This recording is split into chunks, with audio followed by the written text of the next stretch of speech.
안녕하세요. 11월 9일 월요일 날마다 주기로 큐티 가이드입니다. 오늘 본문은 고린도전서 15장 50절부터 58절 말씀입니다. 사도 바울은 15장에서 고린도 교회 성도들을 향해 부활에 대해 굉장히 길게 설명하고 있습니다.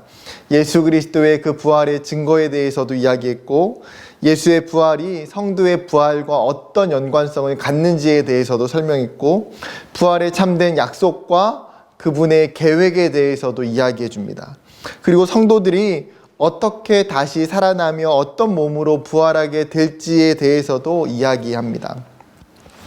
왜 이런 긴 논쟁과 긴 설명이 필요했습니까?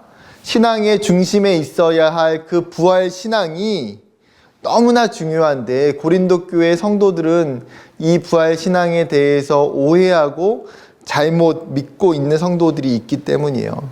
그리고 오늘 본문에서는 이 부활에 대한 긴 논쟁의 결론을 맺고 있습니다. 그 결론 속에서 두 가지 중요한 사실을 우리에게 가르쳐 주고 있는데, 첫 번째는 부활에 대한 사실은 부활의 때에 새로운 모습으로 변화될 거라는 사실입니다. 50절에 이렇게 이야기하죠. 혈과 육은 하나님 나라를 이어받을 수 없고, 또한 썩은 것은 썩지 아니하는 것을 유업으로 받지 못하느니라. 쉽게 이야기하면 예수님의 재림까지 혈과 육, 살아있는 사람들이나 또한 죽은 사람들이나 동일하게 지금의 현재 상태로는 하나님 나라를 유업으로 받을 수 없다라는 거예요. 그러면 신앙이 있는 사람들도 살아있던지 죽었던지 하나님 나라를 유업으로 받을 수 없다는 말입니까? 아니요. 바울은 51절부터 52절에 진리를 설명하기 위해서 50절을 먼저 설명하고 있습니다.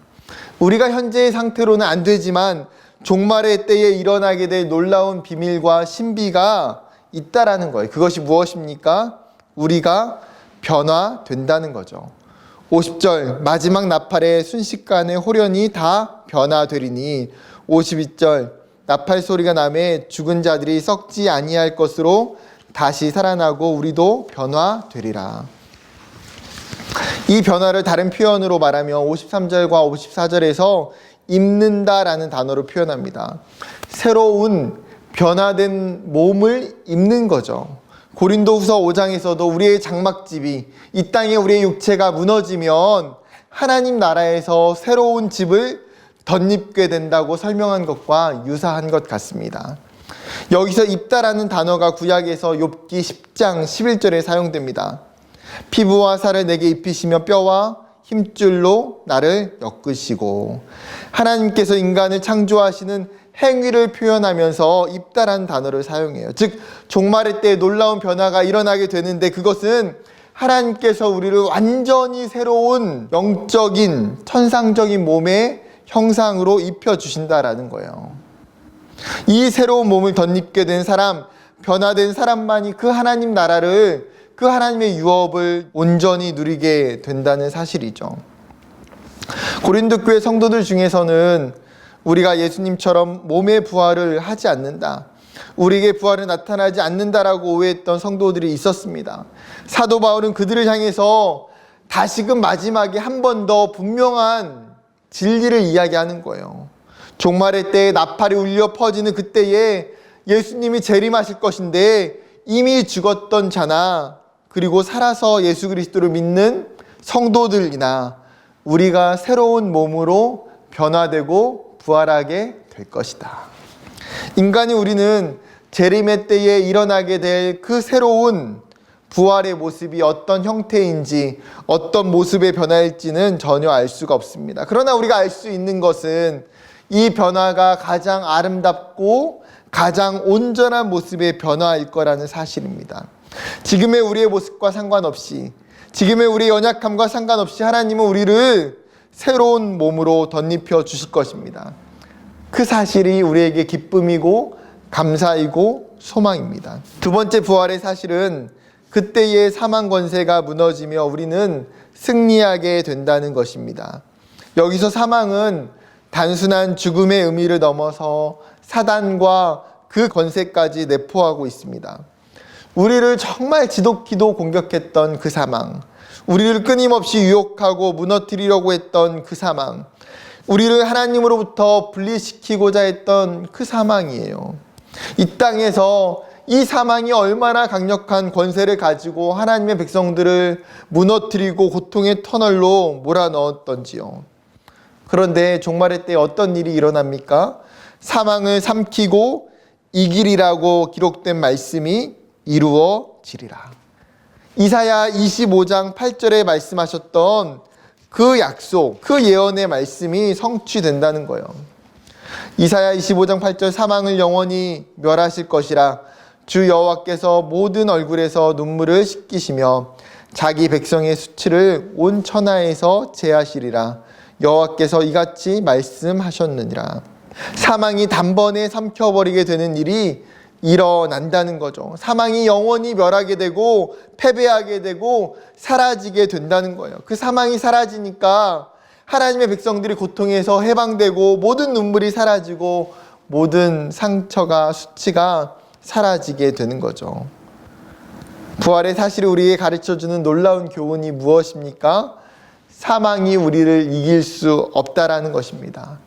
그렇게 강력했던 사망이 사라지고 사망이 주었던 그 고통과 고난도 사라져서 이제는 찾아볼 수가 없게 되는 거예요. 정말 가득했던 사망의 안개가 그 태양이 내려짐으로 말미암아 모든 형체가 한순간에 다 사라지는 것처럼 사망은 사라지고 승리가 찾아오게 됩니다. 무엇이 이 승리를 가능하게 해줍니까?